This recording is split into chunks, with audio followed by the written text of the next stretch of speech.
लद्दाख में चीनी फौज के साथ झड़पों में भारत के 20 फौजी मारे गए हैं।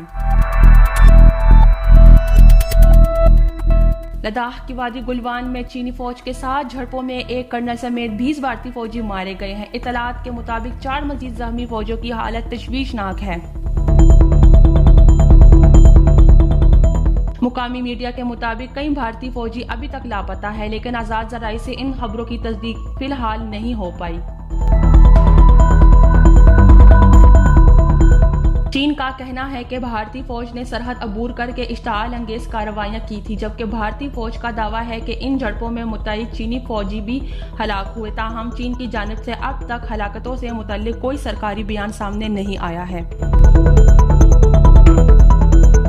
सरहद पर कशीदगी कम करने के लिए दोनों मुल्कों के हुकाम राब्ते में हैं। नौशीन, sportstory.news।